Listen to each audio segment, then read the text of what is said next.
with honour to introduce the one and only Candyman Tony Todd himself. Give it up! Thank you. Good afternoon, everybody. Welcome to the first annual Screamvention. We hope it's going to be a rousing success, and tell everybody Instagram situation, get it out there on Twitter, Facebook, all the things we need to get people back into the hall so that we can have a collective afternoon of horror, screams and thrills. And make sure you go visit all my good friends in the back and the vendors, you know, from Kane, Ari, Jessica Cameron, Heidi Dorff, myself, Nicholas, Barbara, Simon, all of my collective ghouls and girls. So how are we doing today? Super! Wonderful. Super! Yeah! Superb, super. I'll let you go to the moderation. I stood up on you. I shouldn't have done that. Have you had any, have you had blue Starburst today? You know, we talked about that? Yeah, did somebody give me a bag of blue Starburst? We get a bag of blue Starburst for Tony, please. This is my first time in Dublin. I am thrilled to be here. When Lisa called me over and said, come play with us and join us at first, I took the opportunity, even though it took 16 hours to get here. And last night, I think I arrived at the hotel at 5. And no, less than that, 6. And then the bus, the Gravedigger. I wanted to take a nap, but I knew it was going to be fun and an off chance. And I ended up at Jack Kavanaugh's. I had my first proper pour and a proper mouthful of some of the best Guinness I've ever tasted. Thank you for another fine city. It is a very interesting city. A lot of Irish there.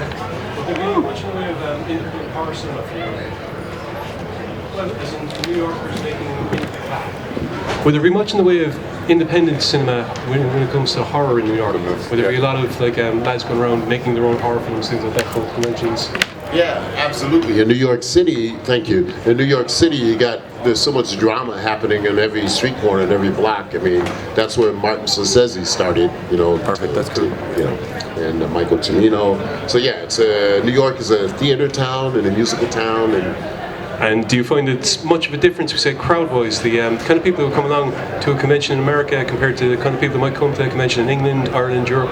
Well, personally, I like traveling. My work is, you know, I've been doing this for 30 years. I've had a great career, and one of the benefits for me, I'd rather do a convention somewhere like Dublin than, say, in LA, where I live and work, and people can go to a gas station, bump into us anywhere, or to the supermarket buying toilet paper or whatever we're buying, and late at night. So this is a better choice. In other words, you're really just here for the vacation, aren't you? No, it's not quite a vacation. Working vacation. But I got to leave on Monday because, you know, my day job right now is I'm working on season 2 of The Flash. Oh yes, so, I know. I'm very well aware of that. Thank you. No, Zoom has been really great. I love it. I was convinced it was going to be you under the mask. Well, you never know. It's not over yet. That's true. You know what I'm saying? They just emailed me last night. I got to do 3 more episodes Thursday and Friday. So I'm definitely looking forward to watching the whole season. It's great. Voiceover sessions are weird because they bring you in at 10 in the morning, right? You're just barely out, you're having orange juice. You go in there and they have all these creature comforts, every kind of muffin you can think of, every kind of espresso, get cappuccino, blah, blah, blah. They get your throat lubricated, they give you water, and you're in this great booth that has this God mic, right? I mean, this thing is, I don't know how much it costs, but it's like a big massive red boom mic. bulb. And then they show you the video, the footage and stuff, and you do matching, and you usually do about 10 to 12 takes, and then they send it off to editing, and they pick out what they want. But Zoom brings me more, you know, 30 years in the business, and this is a new market. It's 6-year-olds. Well, that started with Transformers. No, I'd say more. The average age is 14. I know a lot of men out here watching Flash. It doesn't matter, and women. To be perfectly honest, the way that most of these shows have gone, over time, once upon a time, all of these things would have been seen as very campy because of the subject matter. Now that finally certain people have copped onto the fact that, you know what, there are some serious good stories, they're starting to do them, which is obviously a lure for people like yourself to come in and do bit parts and do voice acting. I mean, big fan of Transformers, so when I heard your voice doing Dreadwing, I was just like, it's Tony Todd. I love Dreadwing. He was awesome. Yeah, I'm also working on me and my lady, we rescue cats and stuff. You were saying that last night, yeah. We have cats. 2, and there's one that's been around with us for for 13 years. His name is Cat Daddy Nico. He's cool. He's a tuxedo cat. And, Nice. yeah, we were talking about how they're familiars and all that. Yeah, exactly. Where they go back and forth. He's just like that. Somebody fed him last night and took a video, and he was just like, looking, I know you're coming back when you're coming back. But I want to do this little series about the adventures of Cat Daddy Nico. I'm Cat Daddy Nico, and I got my tail to the wall. Okay, I'm used to hearing your voice. Tailsy Wellsies. I'm used to hearing your voice. Ballsy Wallsies. Oh God, we never even You figured it know out. what? If you don't tell me where the best pint is, I'm gonna scratch your face. Ladies and gentlemen, the most innocent hard man you've ever heard. I'm used to hearing this man's voice over in various things, and wow. It's just like, what? That's not him. That's not the same person that makes you all scared. Oh God, that's not Candyman. That's weird. There's a lot of voices going on in his head. There's a lot of voices in everyone's heads, but and clearly you too, man.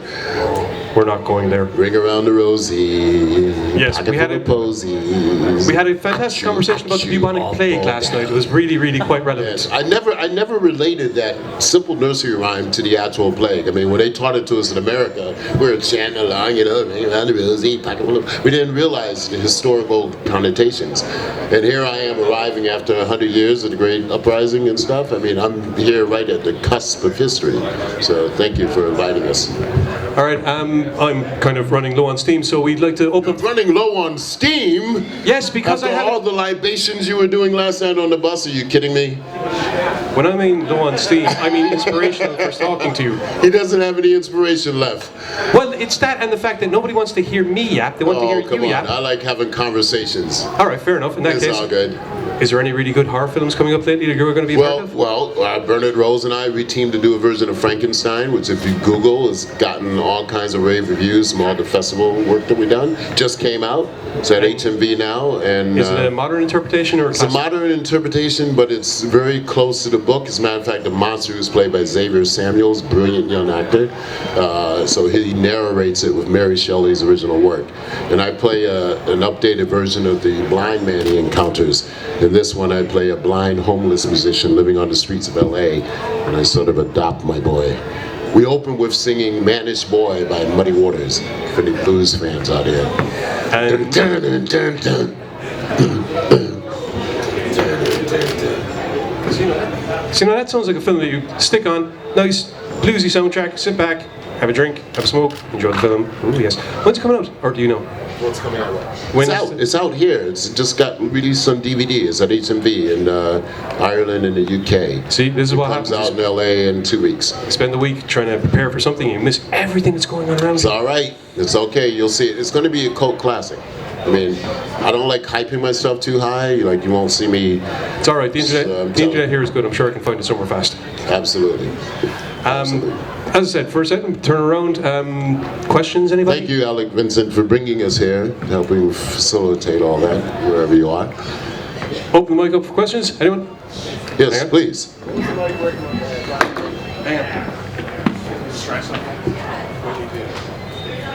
What was it like working with Brandon Lee on The Crow? Brandon Lee was a gentleman and a scholar. We spent 4 months together in Wilmington, North Carolina, making The Crow. Very, very, very, very devoted and talented cast of people. My boy Ernie Hudson, who I heard was in Dublin a year or two ago. It was for us, the people that survived the experience, it was a wake-up call because unfortunately Brandon got killed during the making of the film. We had finished 80% of the film when the tragedy happened. You're working 17 hours a day making something that you love doing that hopefully will resonate with the lives of people that, continue to life forever. I think everybody that was there has never been the same. The positive out of it is it set new safety standards for work on film. So no longer can you work 17 hours a day. They cap it out at 13 now. And prop departments are more careful about what's left inside of a weapon. But it was a tragic set of circumstances. There was a little fragment that was left in the pistol, and the actor unfortunately pointed it at a rear vein that just, caused him to bleed out. But the good thing is that it created a legacy for him that's long living, and it's one of my personal favorite films that I'm happy to be a part of. Actually, Rest in peace, Brandon. on that note, You hear that? Love! I was going to say, on that note, how difficult was it to decide to actually continue with the film after that happened? We had done 80%, so at one point they were going to scrap it, and I'm glad that they didn't, because there was a lot of good work there. Alex Proyas, who was the director from Australia, another island, you know, he did a good job. I'm just glad they've been talking about doing a remake for a couple years now, and they get to a certain point and then it falls away. So I'm glad. You know, you got to be careful about profiting and about legacy, and I'm more interested in legacy. The interesting thing, of course, about the film being that if you've ever actually read the graphic novel for it, I'm good friends with James Lombard. So you got to get him over here. When they were on about doing the remake of it, they were on about making it more like the comic than the original film was. Yes, that's what James' intention was. Yeah. Yeah. But I think he talked to me about it, and he did say he wanted me to do it, and I told him my feelings. But you know, I gave if you know, James needs to get paid and he needs to eat, and I understand that part. If he's there and if he's on set and if he's spearheading his creative project, that's one thing. If he turns it over and you know, lets it be a shameless remake, then what's the point? Yeah, exactly. Another question over here. We got front row questions here, everybody. We're going to get every row. It's not really a hard question. Okay. What was it like working with kind of two individuals, where Michael Bay on The Rock and Sean Connery on The Rock? Were they both enigmatic, or were they easy to work with, or? Well, making films is never easy. If it's easy, you should walk away. I like challenges. The Rock was like my first Hollywood blockbuster, where like,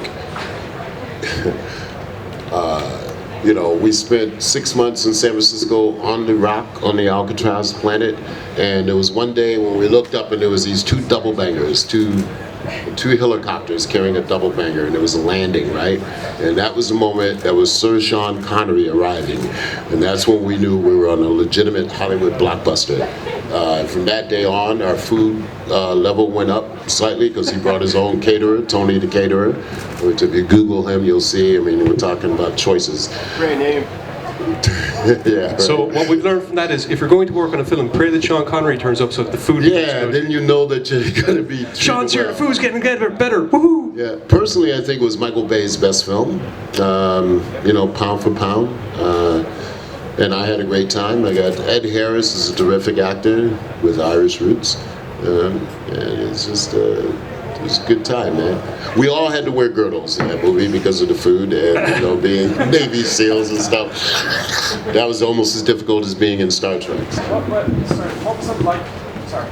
What was it like with the other actors? Because you're quite, especially back then and now, you're quite a menacing, like, individual. I'm no longer menacing. No, you are. That's what I'm saying. It's just back then. Obviously, some of the actors weren't as like big and lean as you were. So was it kind of difficult considering there was action scenes to? No, everybody came. Like in the scene with Michael Biehn when he shows up with his people and he's gonna take over. Everybody was fully committed. So that whole sequence, and Michael comes in and sneaks under the tunnels, and we're waiting for him. That took 2 weeks to shoot. So that's the difference between an independent film where you have one day to squeeze out 8 pages, or a Hollywood blockbuster where you can take time. I'm not saying one is better than the other. For the actors, obviously, we get paid more, which allows us to do more and more independent work. My death sequence in The Rock, just landing on the fence and wiggling, took 2 weeks to shoot, which is like 20 minutes of film. Every day I would come in and Michael would say, Tony, I want you to get back on the fence contraption, and I just want to bring this little dolly pan, and we're gonna just wiggle your fingernails. That's the luxury of someone having a tinker set to play with and construct with, as opposed to an independent director who only has a script, only has characters, and only has passion. Which is better is up to you. Personally, I like passion. I was just about to say, I was just about to ask, which you prefer, well, not prefer, but which you... I like both. The big budget allows me freedom, like, for example, the Final Destination films, okay? Which are, let's face it, popcorn, pop culture films. Turn your brain off films. Okay? But they have an audience of teenagers that like to see it. But every time I do it, I mean, I'm almost embarrassed of what they pay me, because it's like, you know, I'm in 2 or 3 scenes and I get paid more than the kids. But it allows me then to pick and choose between independent projects that are more character-driven, like Man from Earth, like Sushi Girl, if you haven't seen it. Minotaur. Minotaur. Wow, Minotaur. Kind of Minotaur medium. was a hopeful experiment. That was one of Tom Hardy's first films. Really? And yeah. Rutger Hauer was in it, which was amazing. I remember a great dinner. Me, Tom, Rutger, and I remember they actually they pawned it off as a Scorpion King 2 or something at one point. They were the reason Minotaur didn't work because we were imagining another creature than what ended up being there. so as a result you're kind of like, okay, wait, that wasn't what you told us it was going No, to be. that's the problem sometimes with working with CGI.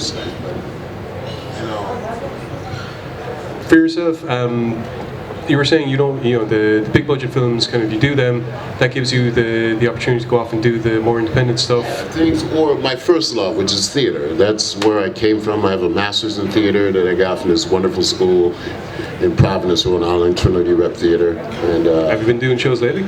yeah, I'm doing a one-man show called Ghost in the House about Jack Johnson, the first African-American boxing champion. So we've been touring in the colleges, and I've been on Broadway 3 times, and hopefully this is going to end up there. So that's my real passion. Obviously, I do that more for love. Because you enjoy it. And Yeah, I love it. Here's the theater, I get my that. daughter just graduated Columbia University, master's, so that's probably my best accomplishment.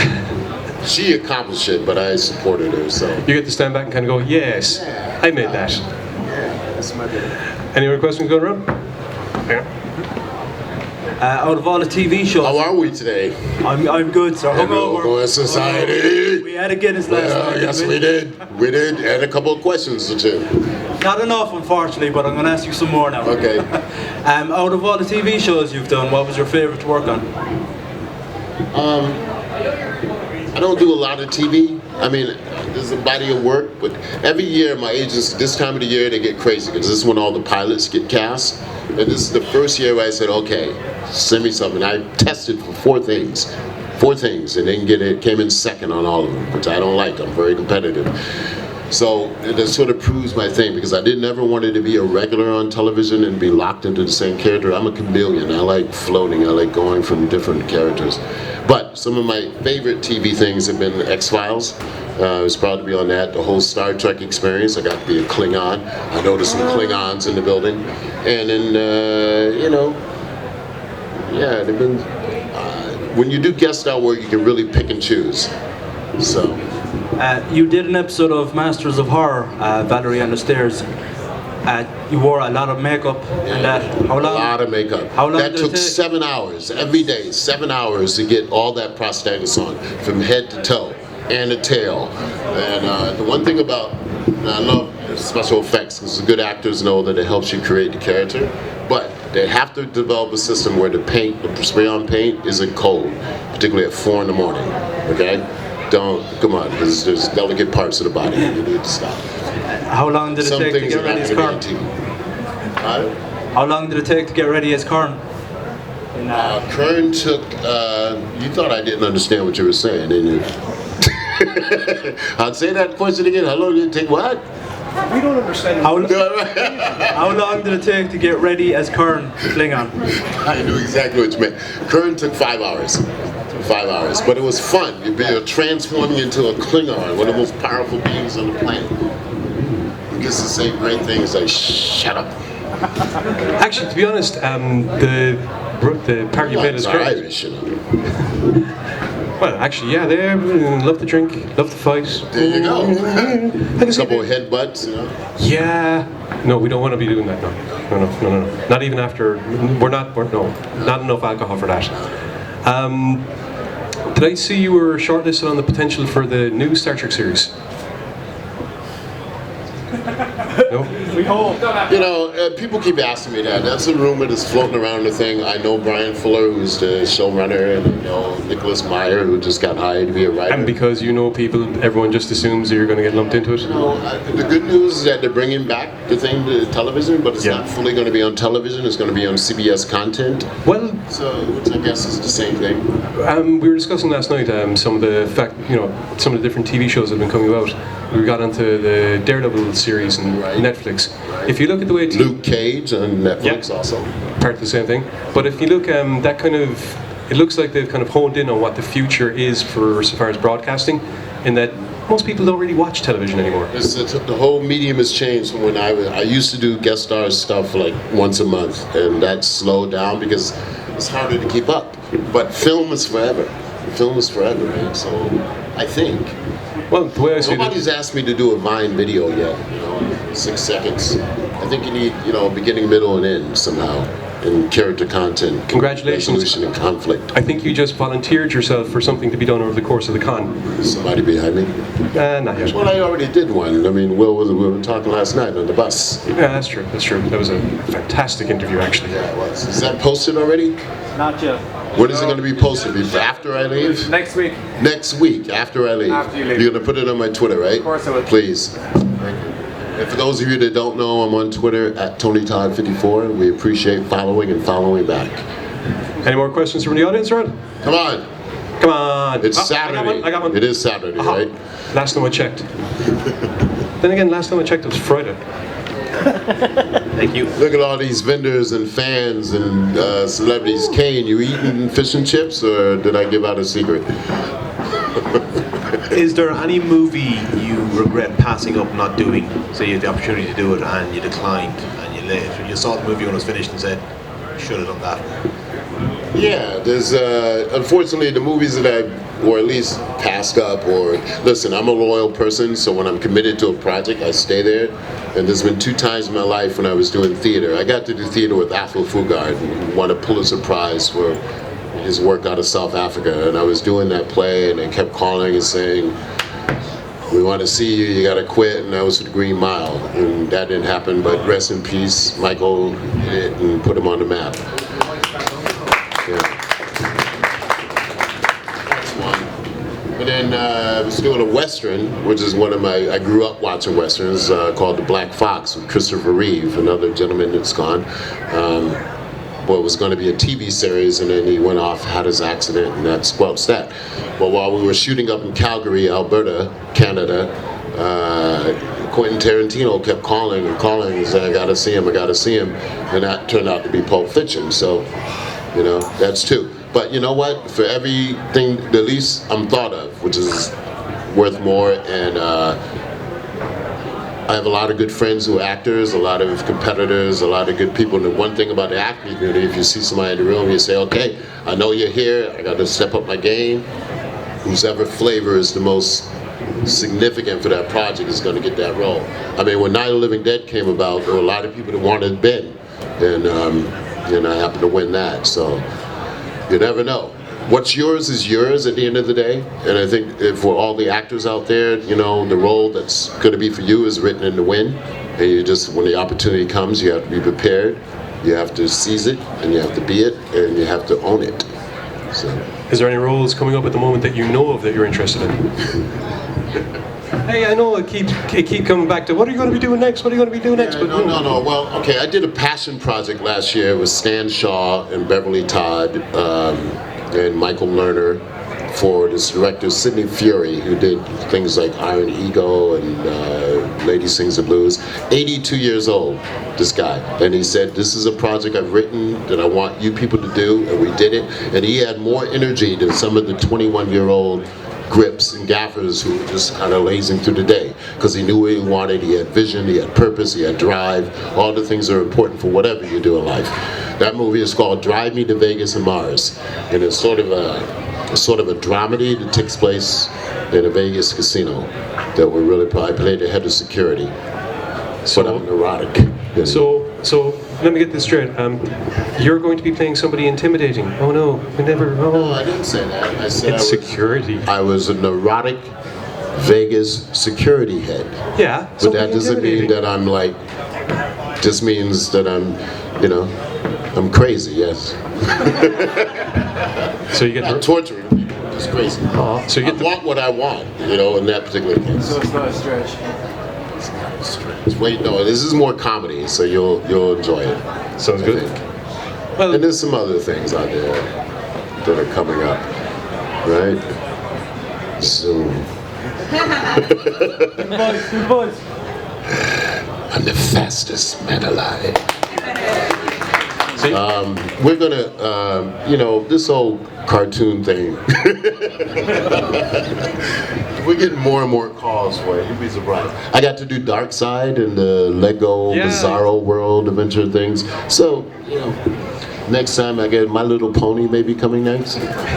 See, the thing is, your voice, I've seen you in roles like for years, and a lot of it was in TV shows and things like that. And the few times that I've heard you doing voice acting, it's just, you've got such a distinctive voice that I'm actually shocked you're not constantly being called and told, hey, do you want to come down, we have this part, and you know. Okay, one of the problems in voice acting is very specific. So the people, they got all these voices out here to choose from, and they choose the one that they want. I did get to do Call of Duty Black Ops 2, which was fun because I'm a gamer, and to be digitized was a whole nother experience. Because they actually shoot that with 240 cameras surrounding you, and you have nothing Dude, but a wetsuit. if you think that's good, we have plans to get yourself and Kane Hodder playing as Candyman and Jason on Terror Drum over there. Oh, that's awesome. You can beat the crap out of each other. That's awesome. It's Kane agrees, and I'll agree. You know, he already... Todd versus Kane Hodder, the grudge match from Hatchet. Kane Bring is it a on. dear friend of mine. We've done 5 films together, and he's just a gentleman and a treasure of a person. Everybody out here, the whole horror community knows each other.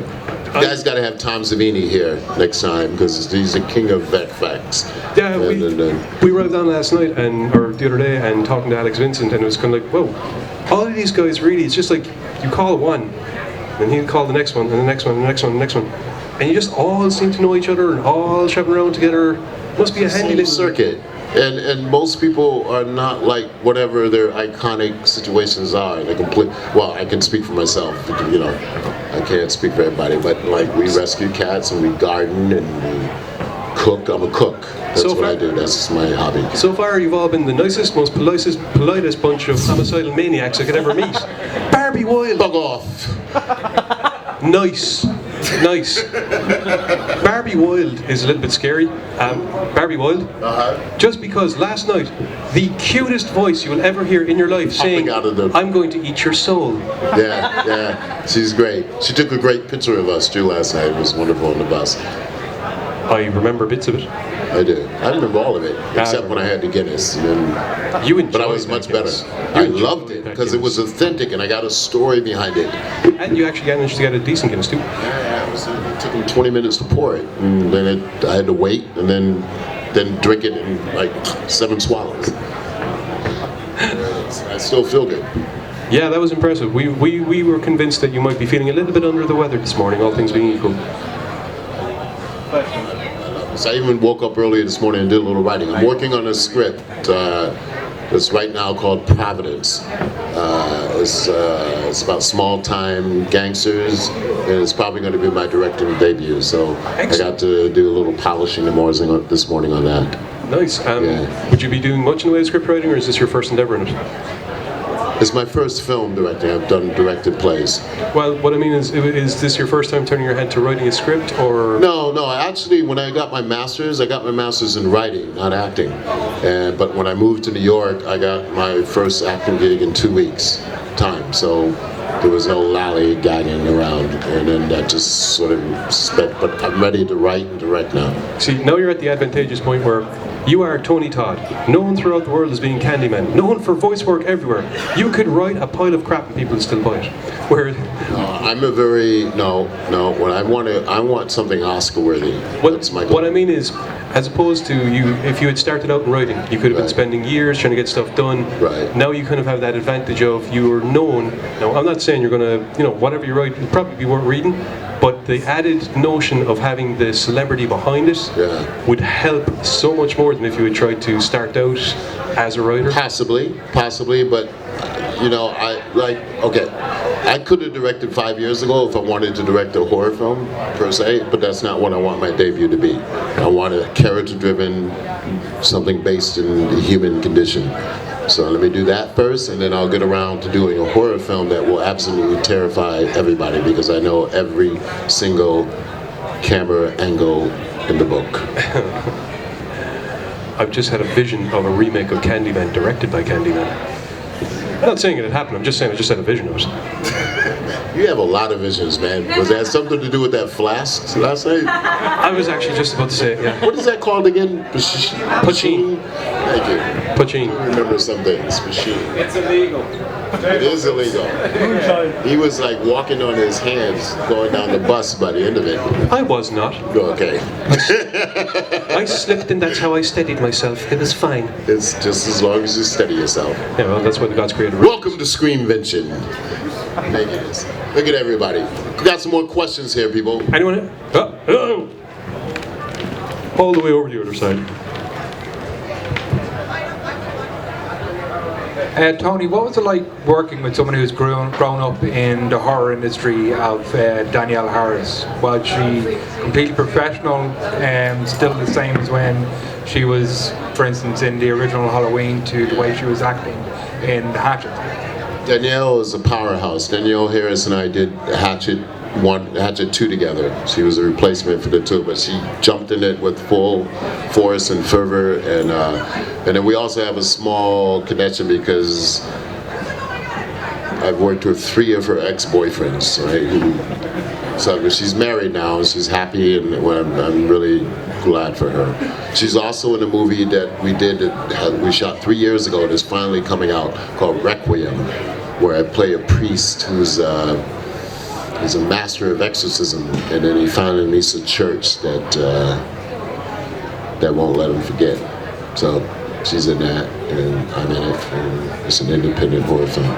So, sounds good. It is good. It's really good. It's directed by a good friend of mine named Paul Moore, who's done a few films, and Scott Tanner is the producer, and Paul is one of my closest friends. He texted me this morning on WhatsApp saying, "Oh my God," because apparently everybody now is, have Irish ancestry. He says, "Oh, you're in motherland. Oh my God," and told me what to do and what not to do. And basically, he knows I'm a writer and director. So he says, "You got to soak up the rich history of this country, because there's so many conflicts and accomplishments and just, way of living that's important for us writers who are just looking from the outside in." I'd say a lot of that. Inside out. Take a look at some of the old Irish folklore. That'd definitely Absolutely. Well, you and I were talking a bit. Yeah. I definitely want to do that. And I shot a tree last night when we went to the first cathedral. And it looks, I posted it on my Instagram, and it looks just like the inspiration for James Joyce. And so there you go. So we're paying attention, folks. Yep. It is a strange time in world history, so we must all support each other and do what we passionately like. As I said, I wasn't actually expecting the celebrity side of it to be such a tight-knit community, to be perfectly honest. As I said, you all seem to know each other, you all get along well with each other, you're all incredibly nice people for a bunch of, as I said, bloodthirsty homicidal maniacs, but myself, I don't look at myself as a celebrity. I look at myself as a human being first, a father, I think that's kind of the difference. I think that's the same with a lot of the horror actors. Because it's a niche thing, it's kind of like, it doesn't allow them to get an overinflated ego or something. It doesn't allow them to think more of themselves or, to get carried away with the rhythm. It seems to actually ground you a lot. If you want a life in this business, you have to be grounded.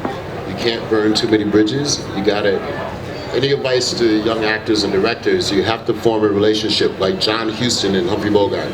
The more of a relationship you have with the director, the more shortcut to getting to the point of what you're trying to do. And the actor is fully encouraged to do his best work and to select things that are meaningful to that particular script. So, and all you writers out here, everything starts with a word. So that's why I'm struggling so hard to get this script providence off the ground, because without the word and the passion of the writer, the actors don't have anything to chew on. And I mean chew in a good way. I mean chew in an accurate, truthful way. I would imagine it would be difficult trying to work on a film if the script is lazy, for want of a better term? Lazy is a good word, and you know, when you're young, sometimes you have to do a few lazy scripts. But I learned 10 years ago, you're only as good as your weakest link.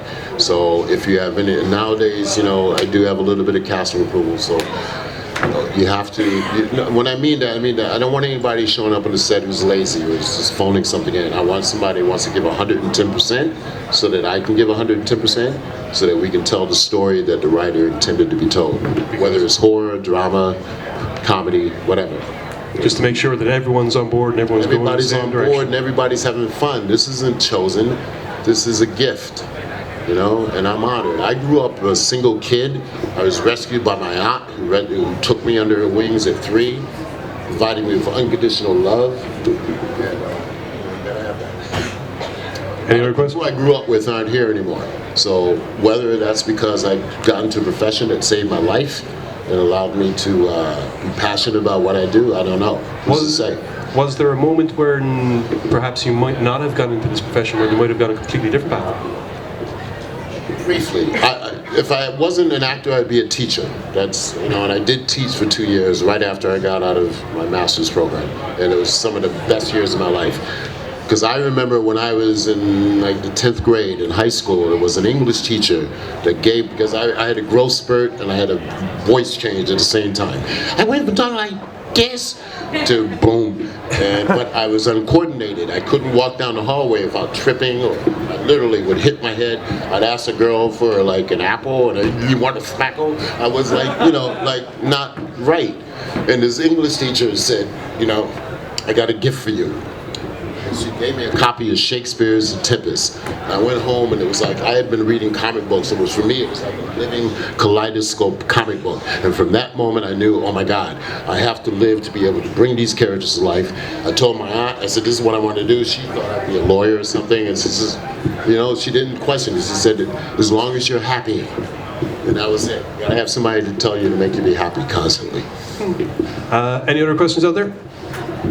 Anyone in the audience want to ask Tony Todd a question? Really? Oh, Danny! Yay, another question. Yay! Hello, Tony. I just wanted to know, it's not a horror question, but what were your memories of working with Oliver Stone on Platoon? Thank you, Danny. Platoon was my first film, and what a film. You know, we got 4 Academy Awards. Everybody in the cast, and, you know, from Keith David to everybody.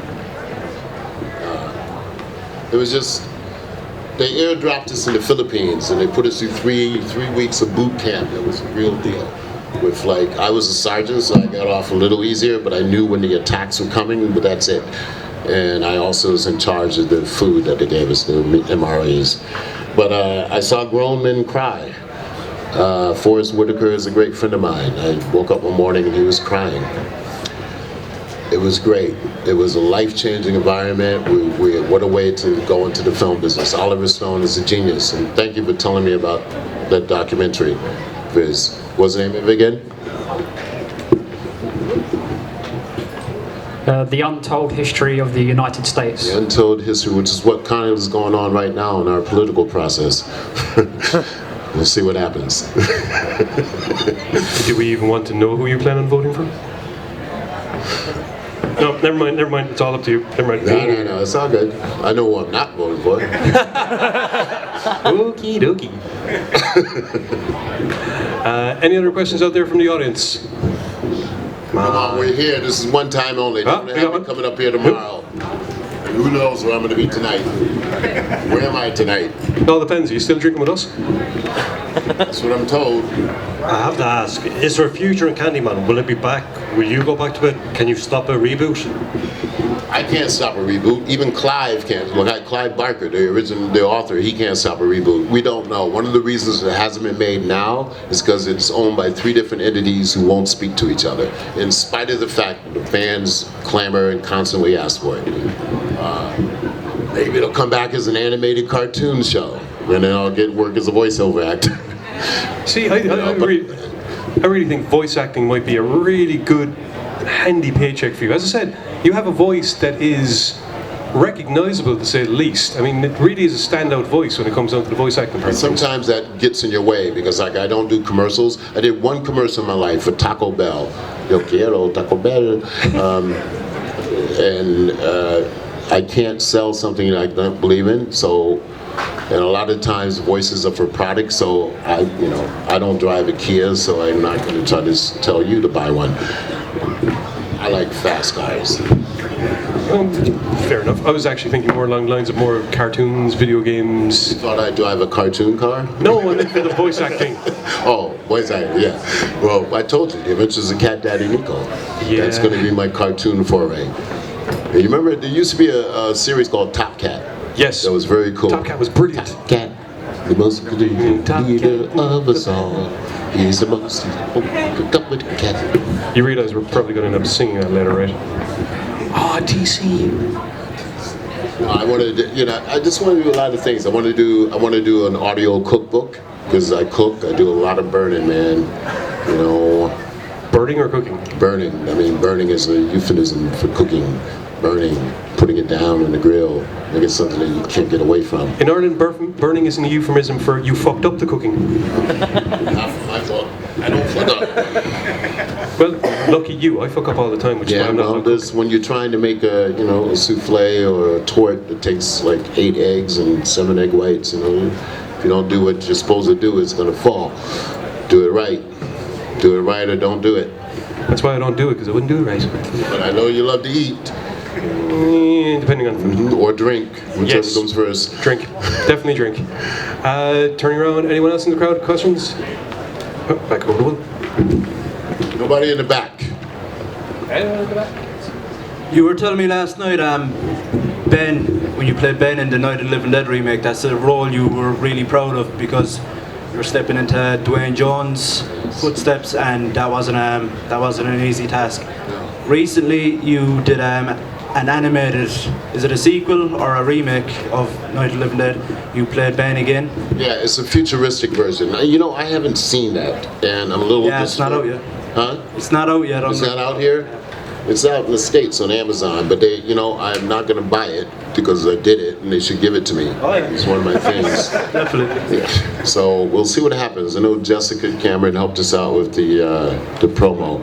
If you go on YouTube, you can see bits and pieces. I got a chance to reprise Ben with what I know now, what I didn't know 20 years ago. So, and Sidney Poitier's daughter plays my wife in it, which is great. And it takes place in futuristic Times Square. I'm the guy that's not on Walking Dead, by the way, because when it first began, and Greg Nicotero's a friend of mine, because when they started, they didn't want anybody that ever been in a zombie movie, even though it would make sense, but God bless them.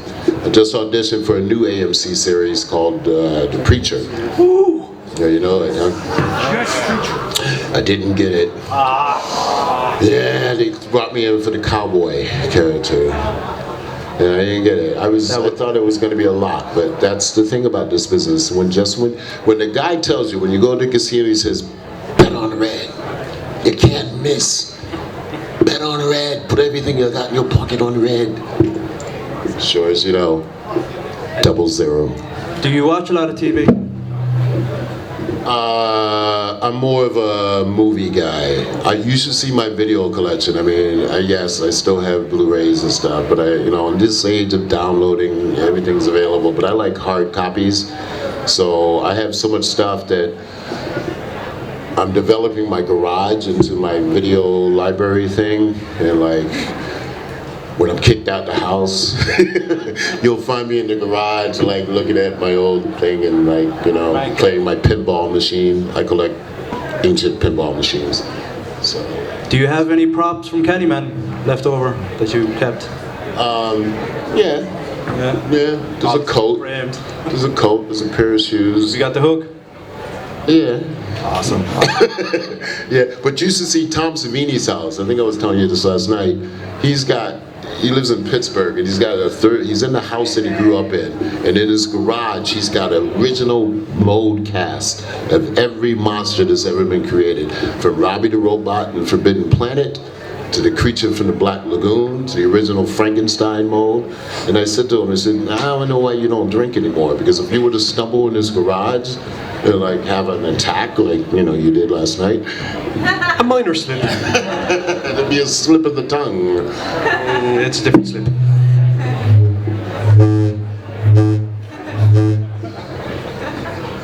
Just going to walk away now. All right, questions in the back. Somebody. Oh, well, we got Daniel again. Danny again. Oh, Danny boy. The pipes are calling. Yeah, sure. This is another question. What was it like to work with Dennis Hopper on Colours? That is a question. Yeah. You said it's not a question. Oh, sorry. Yeah. Like, what was it like? Yeah. What were your memories of working with Dennis Hopper on Colours? It was great. Dennis was, because he was an actor turned director, he knew how to talk to actors. He was, it's like he and Clint Eastwood are similar. I worked with Clint Eastwood on Bird. If a person is comfortable in their acting ability, they know how to communicate. There's a special language that you can get an actor to do things. And he was great. And plus it had, Robert Duvall and Sean Penn. I mean, I only had one scene in that movie, but it was very early in my acting career. And it was just an honor to be invited to the party. And it was a hit. We like hits. Hits are good. Anyone else around the back? You remember the misses more. I did a version of Dr. Jekyll and Mr. Hyde about 5 years ago, and I went into it having very high expectations. And I played both characters, and each day I had to shoot sun and makeup, and then I had to switch out, and da-da-da. It's very challenging work, but it was a major flop, probably the biggest dud of my career.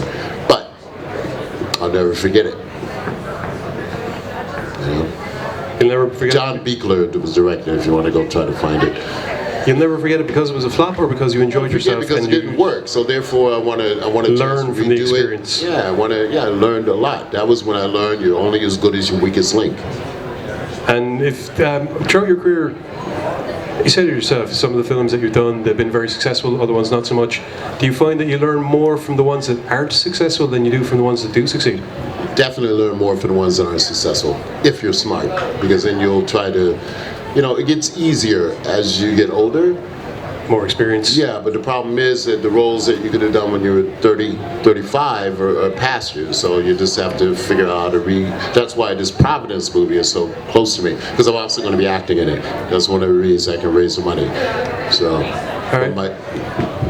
Sorry, we're going to be wrapping up soon enough. So, if there's anyone else around the back? Question? Oh, I got one. Haha. Cast member from Alien. Nice. Aliens. Only go so far. Now, on a personal level, yes, sir. How do you feel about them remaking The Crow? I hate it. Thank you. That's what I want to that's hear. just crap. I mean, it was done well, right? Why not write something original? Why not? Everything starts with the word. Young lady, yes. Going back to the beginning of your career, was it a struggle to get into acting? Like to get your first role at the very beginning? Like, what were you doing at that moment in your life? And did you have a point where you felt like, am I going to make it? Am I not? And what drove you to that point that you were going to succeed as an actor? That's a good question, Zoe. I went to the school I went to is won a Tony for excellence, and my class had 25 people, and only 2 of us are working. Right, one gentleman, Thomas O'Leary, who does a lot of the Phantom of the Opera stuff. He played the Phantom on Broadway after, of course, Michael Crawford. But so I get calls from people that I went to school with who were very, very, very good, and they said, "Well, what was the difference?" And I think I've nailed it down to 2 things: perseverance, right, and chutzpah. Fearlessness. You have to, there's no timetable for when you make it in the creative industry. You just have to have confidence and know that one day it's going to happen, and just fill yourself with things to occupy your time until that magic moment happens. And when it does happen, you have to be prepared, you have to jump into it with both feet on the ground, and you have to be the best person in the room. That's it. And I wish success to anybody that has dreams in the creative industry. It's a beautiful profession. It fills you with joy and capabilities to do things. I got this thing on my Instagram called The Face of Homelessness, where, there's just too much world homelessness, and we have to correct that, but we have to start to feed man and woman and child. Rescuing pets is a side thing of mine, and, and giving to certain charities. So, you know, that first moment, I remember theater I can always go to. I'm very competitive. When it comes to theater, it's the only time my ego speak. I'm very good. I like it. And so that's not a problem. When I got Platoon, Oliver Stone's people had saw me do a version of Dalton Trumbull's Johnny Got His Gun. It was a one-man show. And they came in on a Thursday. I met with Oliver on a Saturday. Monday I got the job. I remember it like it was yesterday. And I called my aunt, this magical woman who saved my life. And I said, guess what? I got a movie, and it was raining in New York, and I'm kicking up my heels. And she said, where are you shooting? I said, the Philippines. She hung up the phone, because at that time, Marcos wasn't even in the country, and she didn't want her baby going over there. And I called her back, I said, I gotta go. And she understood, she let me go with her blessings, and the rest was history. So, and to this day, I still audition. I still think I'm the best in the room for that particular part. Some roles I get, some I don't. Right now it's about 1 in 8 or so. It used to be 1 in 5. One point it was 1 in 3. But I know that whatever role is out there for me is written in the wind. It's written in the wind. It's already there. All right, we're going to be wrapping things up shortly. Just very quickly. Has an hour passed already? More or less. More or less, More or less? I don't know what time we started. I wasn't paying attention. Not going to lie. I just, before we go, if there's one piece of advice you could give to anyone starting out in the independent horror industry, whether it be an actor, director, anything like that, what do you think, what could it possibly be? Be original. Be original. Don't try to copy something that's already been done. That's why Roman Polanski had some success with Rosemary's Baby. Be original. Everything starts with the word. So if the script is tight, you're going to attract the talent. You know, and as an actor, be prepared. I used to be a Boy Scout, so that's our motto. Be prepared, be ready to come up to the bat and knock the ball out of the park, home run, and be true, you know, and enjoy it. I think that would probably be the key one, to actually enjoy what you're doing, because it's shining if true. you don't enjoy it, it's over in a flash, and, you know, who knows. But enjoy it, and change the world. Tony, I hope you enjoyed being up here. We've certainly enjoyed having you. I hated it. Ladies and gentlemen, going to be here all night, all week, signing Mr. Tony Todd. Thank you. Much love, respect.